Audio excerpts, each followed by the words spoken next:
I'm here in Austin at Portalarium, and I have some very special guests. Why don't we go and introduce ourselves? Sure. Hey, I'm Richard Garriott, one of the co-founders of Origin and the creator of a little series of games called Ultima. I'm Paul Neurath, and I created the original Ultima Underworld, and now working on a new Underworld. My name is Starr Long. I was the director for Ultima Online. Yes, we're here to talk about their new Underworld Kickstarter project. So why return to Underworld after all this time? I'd always wanted to do new Underworld, and when the second Ultima Underworld 2, was finished in 1993, I never imagined that the franchise would go dark for the next two decades. The plan was to continue the franchise forward, but it ended up getting, kind of buried in the labyrinth of EA for many, many years, and only now have been able to bring it back and take it forward. So it's been a long time coming. How's it feel to get the band back together? Pretty darn good. We've got some of the folks who worked with me on the original Underworld. War inspectors helping out, providing some creative input, and we've got the guy who was the lead designer of Ultima Underworld 2 is our lead designer, and the guy who did the narrative writing is doing the narrative writing. And so we've got some folks who worked on the originals, as well as games like System Shock and Thief that we worked with at Looking Glass, that were follow-ons and informed by the Underworlds. And some of the guys also worked on more recent games that have been influenced by the Underworlds, games like BioShock Infinite, Deus Ex, games like that. So we know the genre pretty well, we think. And if I can jump in and even point out the fact that it's Other Side that has their Kickstarter starting, but you are here at Portalarium, and so it might be reasonable for people to go, well, why are you here at Portalarium to talk about this, the Other Side's Underworld Kickstarter? And it's actually more than just the shared history that we have. It's also that, as soon as we heard that Paul had gotten the rights to pick up and continue the Underworld series, I'm not even sure who contacted you first. We were pretty much immediately in contact from both directions. All of us were very excited not only to see him do this, but we were also very excited to see what we could do to support it, and not just in the same way, not just as a spiritual supporter, not just to throw our vote behind it and to encourage our followers to continue to be their followers. We already think we have a pretty heavy overlap in our communities, as would be expected. But we also immediately sat down and said, what can we do to work together? How can we literally help on the ground level? How can we help you make that game better? And one of the things that came up immediately was, while Paul's team, did this amazing innovation as being really the first 3D immersive, almost virtual reality-like fantasy world. I was very honored that Paul was interested and willing to adopt the Ultima fiction into that game. And while EA has retained the Ultima fiction because they're still working in that area, one of the first things we discussed is, should we also tie our communities together through a fictional underpinning? And right from the get-go, our instincts across the board from both companies was, yes, we should do that.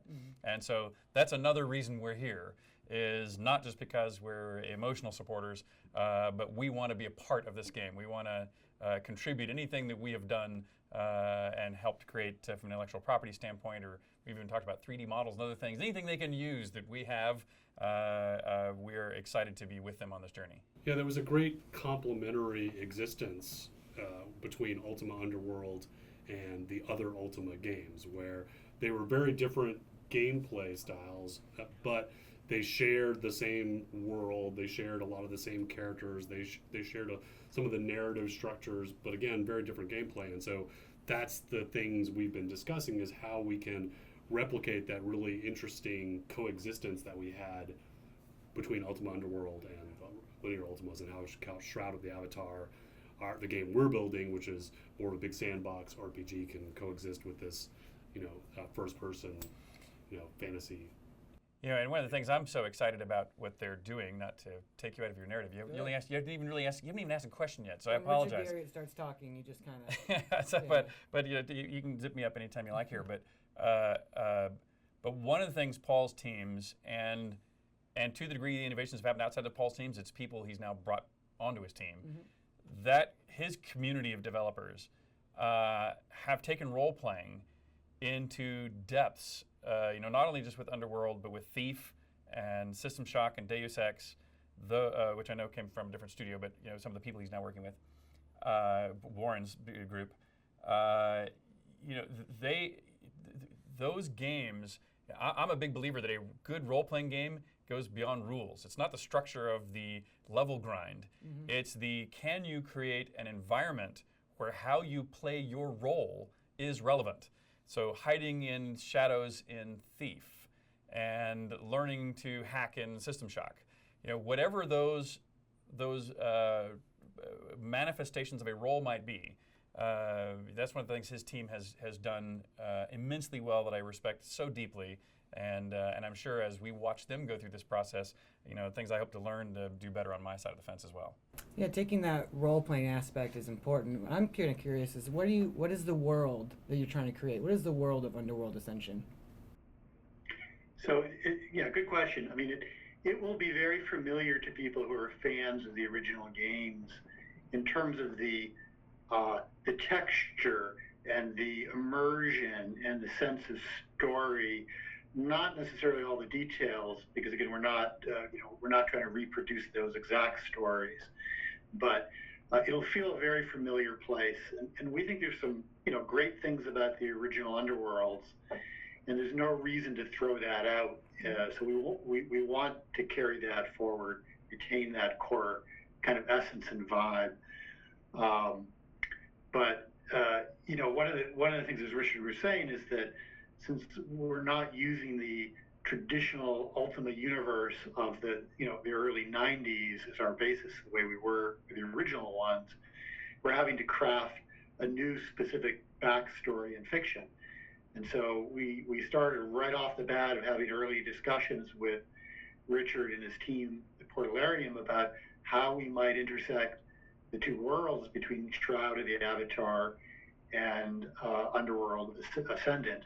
So we have some very fun ways to do that. One of the things we're doing with Underworld Ascendant is we retain the same conceit that the players are humans from our world who, avatars, who go through a magical portal to go to this fantasy world and have their role-playing experience, which is, it works because you are as a player role-playing, and so it fits that conceit very well.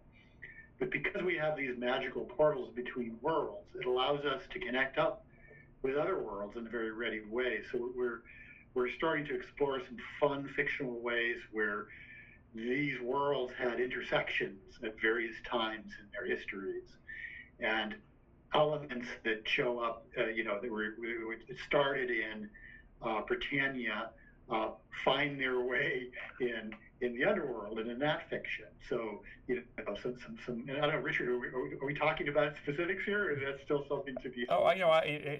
I think as long as we're under the caveat of everything is discussion and planning at this stage, and very little is implemented, so no plan will survive contact with the enemy.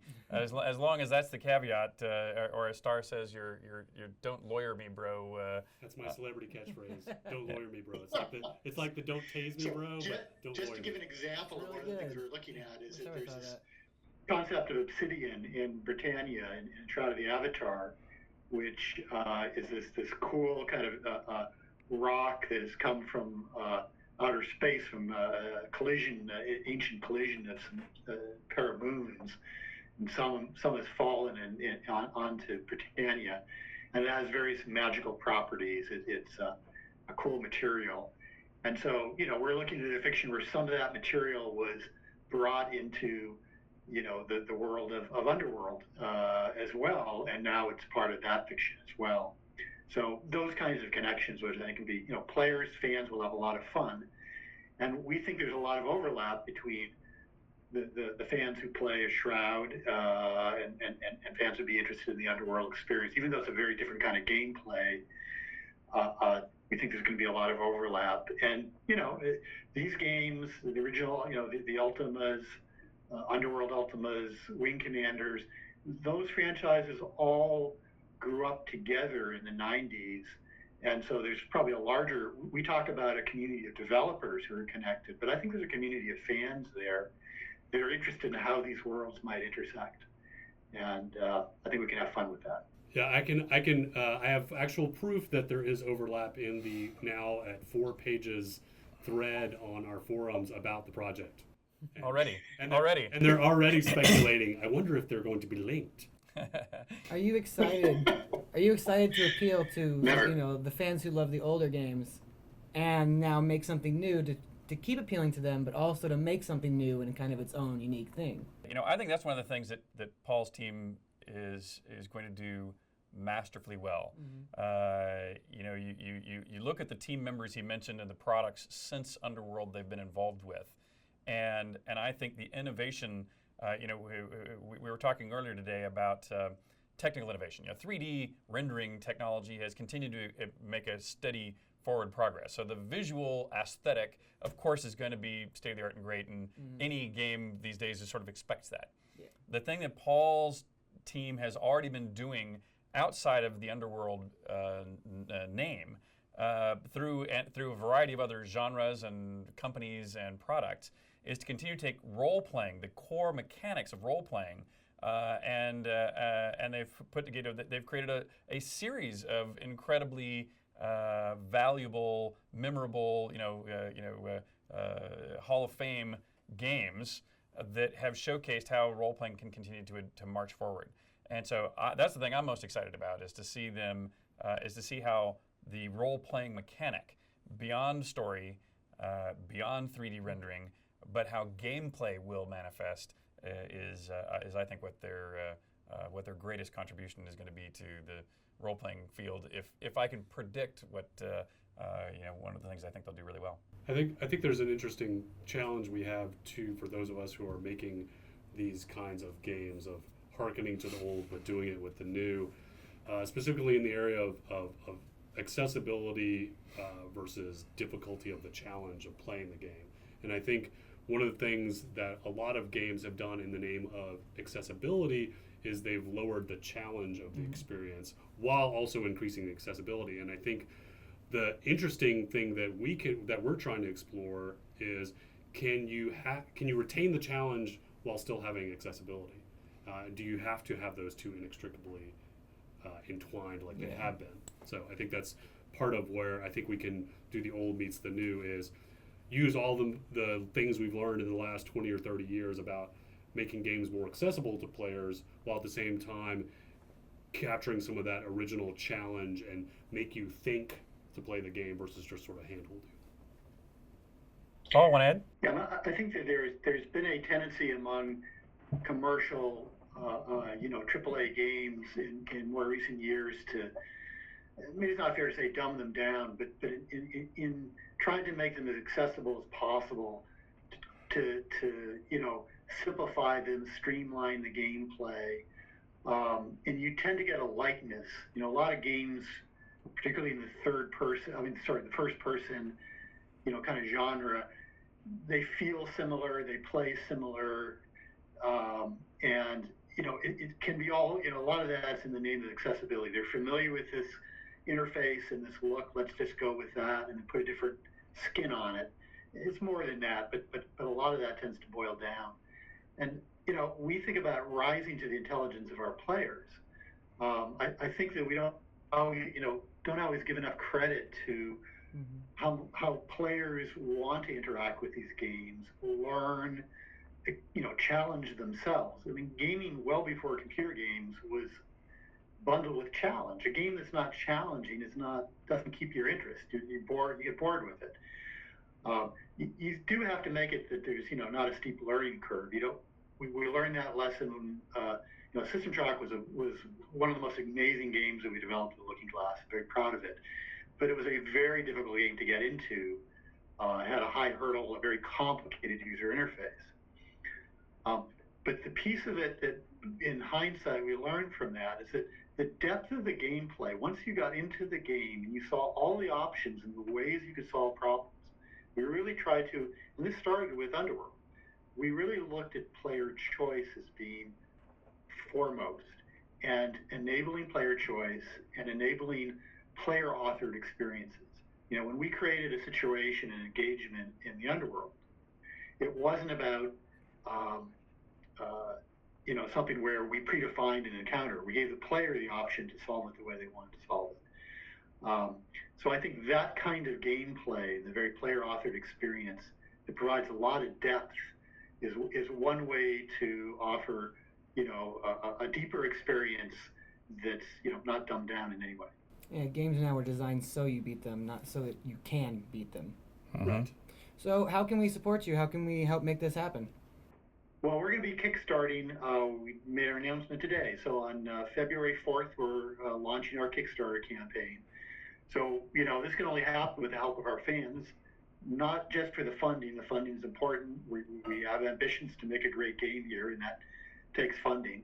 But also to engage our fans and have them participate in the process, the creative process. We want our fans we want to reach out and have them participate and give us feedback and help us craft this game as we're making creative decisions and fleshing it out. So, we're reaching out to our fans to help us. I have an interesting thing too, if I can add in there as well. If you look at the retail era, Origin and Looking Glass, and a lot of the companies we've been talking about today, were some of the early, large, notable companies making games in that first era. But what happened over time in the retail shelf space battles is only the biggest companies began to own and control retail shelf space. And so everybody, either was bought up or lost out to, the big 5 or so publishers. And even though some other companies still existed, it's very difficult, very expensive to get shelf space. Well, one of the great democratizers of digital distribution is that you at least technically have access to that shelf space. However, there's still limited access to the mind of players. And that's something that I think all of us who are in this crowd-funded, crowd-sourced, pulling together that community that was brought together a decade or two ago, that is still there as hardcore gamers. They're still gamers. They're still buying games. They're the foundation of which that are backing a lot of these projects. It's really that word of mouth. It's that exposure. It's that making sure that we talk about each other.